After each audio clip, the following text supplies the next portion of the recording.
Major boil over. About to happen. Valentini to the uprights. Through it goes. Game over. Boil over at Churchill Park in Lautoka as the crowd go nuts. And why wouldn't they? The Fijian Drua causing one of the biggest boilovers in the history of Super Rugby, toppling the champion Crusaders 25-24 with a penalty after the final hooter. Indra Singh is a good friend of the show, long-time sports commentator, broadcaster and journalist based in Fiji. He joins us now. Indra, how big a result is this, not just for the Drua, but for Fijian rugby on the whole? Good morning, Piney. Well, at least good morning from here in Fiji. Good afternoon to all of you in New Zealand. Mate, I think no one expected it. For some odd reason, there was some things floating. I don't know how people took it, but Crusaders had about a 99% chance of winning that one yesterday. They are now classing Lautoka, the home ground of the Drua, as well as the home ground for the Drua, as the new house of pain, very similar to what Otago has had over the years. But this is huge. This is huge for Drua. This is not only huge for Drua, but I think this is huge for Super Rugby itself, because you don't have whipping boys of Super Rugby in the competition. And the Drua and Moana even last night showed us glimpses that these two teams are ready to compete. And that's just made the competition very, very exciting. But Piney, apart from the win, which is fantastic, and I mean, of course, the victory and pushing them up to 5th on the Super Rugby table for the first time ever since last year's debut season. What about the crowd? I mean, that's what Super Rugby was needing for a very long time. I could not agree more, Indra. And I looked at that crowd yesterday, and I thought to myself, how long have Fijian rugby fans been waiting for matches like these? And as you broke the news to us last year on this very show, there were going to be 6 matches. That's the first of them. You go to Suva as well for games against the Rebels and the Hurricanes. There's, the Blues are coming to Lautoka on Saturday, April 29. How big are these games going to be? I think Leon McDonald, after that, first of all, that victory over the Canes last night, that hard-fought victory post-match, I was watching that on television here last night, said, playing the Drua after what they have achieved yesterday in Lautoka is going to be hard. And guess what? That Blues game is scheduled for a 2:05 or 2:35 kickoff, which is an hour earlier to what the Crusaders played yesterday. And that is going to be right dead set. If it's a hot day, you're looking at a temp of about 33, 34, 35 degrees. Imagine running around with that, scorching sun and the heat, and then that 15,000 or so crowd. And then you've got the Drua, which is tackle and keep on going. That is going to be a massive game. But before that, they've got the Rebels in Suva, of course, and then they've got the Canes and Moana Pacifica to come. The Drua would be looking at these games and going, look, Crusaders, the most successful team, Mind you, the Crusaders didn't bring all their big names, and Richie Moanga was in the stands having a bit of a fun time. But they'll now think, anyone's beatable in Fiji. Absolutely. Before yesterday, the Drua had that 36-34 win over Moana Pacifica first up. Wonderful occasion in Auckland. And then 46-17 loss to the Waratahs last weekend. Did you in any way sense that this performance, this result was coming? Look, I got interviewed on Friday by one of the stations in Australia on Friday, asking the very same question, Piney, and my answer was, if the Crusaders can match, the Drua can match the Crusaders, they will most likely, or they could most likely pull off an upset win, backed by the big crowd that was present or that was going to be present. And that's what exactly they did. I mean, mind you, they were leading 22-12 at one stage, but the Crusaders... 22-10, it was the Crusaders pulled back and made it level before that winning penalty. Realistically, as a fan, I think as a fan and as fans, everyone had hopes, but as professional sports people, there's always question marks as to how do you take down the Crusaders. But the belief within this team is just different. We've always seen the New Zealand franchises being the best franchises in Super Rugby, without doubt. The Crusaders, the Blues, the Canes, the Chiefs and Highlanders. I think the Drua are bringing in the very same mentality that the All Blacks and the likes of the Super Rugby franchises out of New Zealand have shown us over the years. And this is going to make this comp very, very exciting. I was talking to the Drua, one of the Drua guys last night after the game, and his exact words were that, it's all about self-belief. And they have got leaders all over the field, in terms of the hooker, who is like David Takenavere right now, is running exactly like what the people in Fiji are used to seeing Dan Coles do. He's basically doing that. Takiao out of the Chiefs, he's carving it up. So, the self-belief, are we ready to match any team belief, and the mentality within this Drua setup is going to take them a long way. I was looking at the last or the scoring action, and as you say, the Drua were ahead 22-12 with about 15 minutes to go, and then the Crusaders came back, and when Fergus Burke hit that sideline conversion, it was 24-22 with time almost up to the Crusaders before that final dramatic action.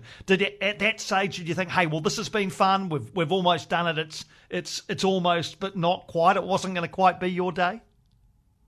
I think everyone's mind went back to what Fiji Rugby is renowned for. They'll put in a solid shift and then lose games in the last minute or at a time. And that's happened numerous occasions. And I think that very thought came into the minds of everyone that, oh, no, it's again, so close yet so far for the team. But up step Kemu Valentini. Mind you, he is the older brother of Rob Valentini, the Wallabies number 8. They have got Fijian connection as well. So he stepped up. He's never played Super Rugby ever. He's never featured for the Drua. This was his first game off the bench. A couple of minutes prior to that, he had come onto the field and, kicked in front of the post. But what people were starting to dread was very early into the game when Teti Tela had that free shot, penalty shot right in front of the post and missed it. I think people were just saying, hopefully it's not deja vu.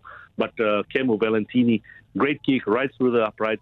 The referee signaled the end of the match and people were in a frenzy.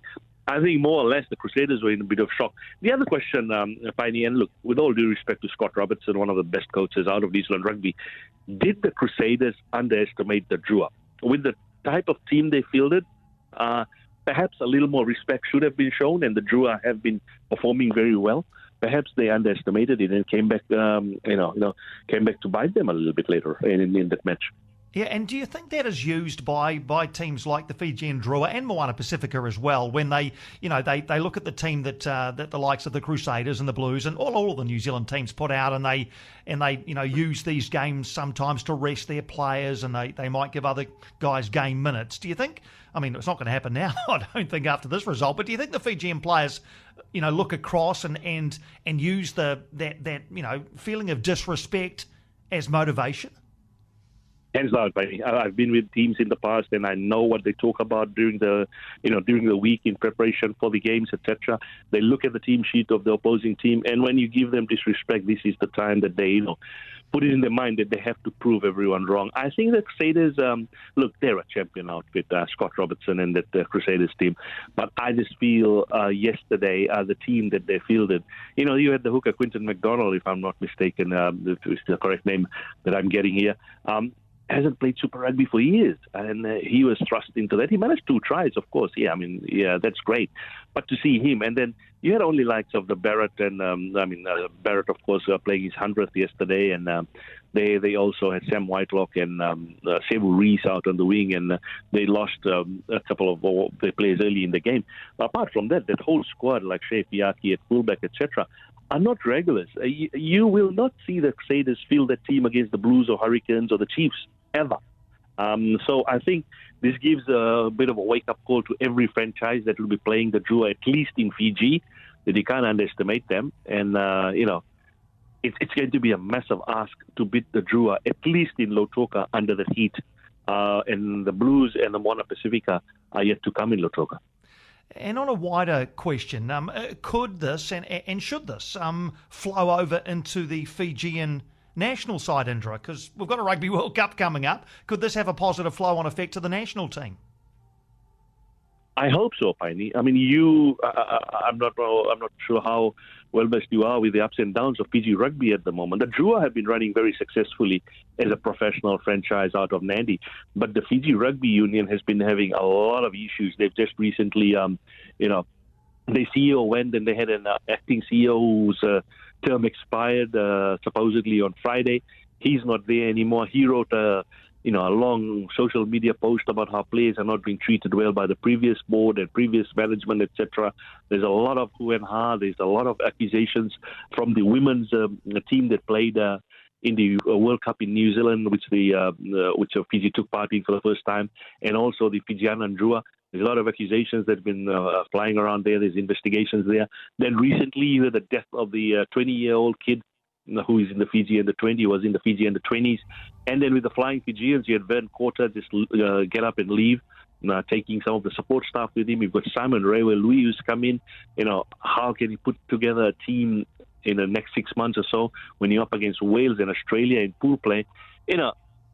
I personally feel if the Drua players were given that white jumper and given more of the Drua players given the white jumper, Fiji can create miracles. But that's all we'll be depending on for this World Cup, I think, is miracles. Because, you look at France this morning smashing England at Twickenham, to match teams like that is going to require some very, very big input by the coaching staff and players. So it's a hard year for the Flying Fijians up ahead, But hopefully the Drua, they do well in this comp, of course, and they at least make the playoffs or further than that. And it trickles on, and then some of their players make it into get the white jumper, and are able to take Fiji. But right now, from where we are looking at, the Fijian national team has a lot of work ahead of them. Indra, it's always such a pleasure to catch up with you. I think everybody, apart from Crusaders fans, absolutely love the scenes on our televisions from Lautoka yesterday. May it be the first of many, many memorable days there and in Suva for this Fijian Drua side. And we look forward to chatting with you often as this franchise continues to develop and grow. No, definitely, Piney, and we hope to see you when the Canes are across here for that big one in Suva.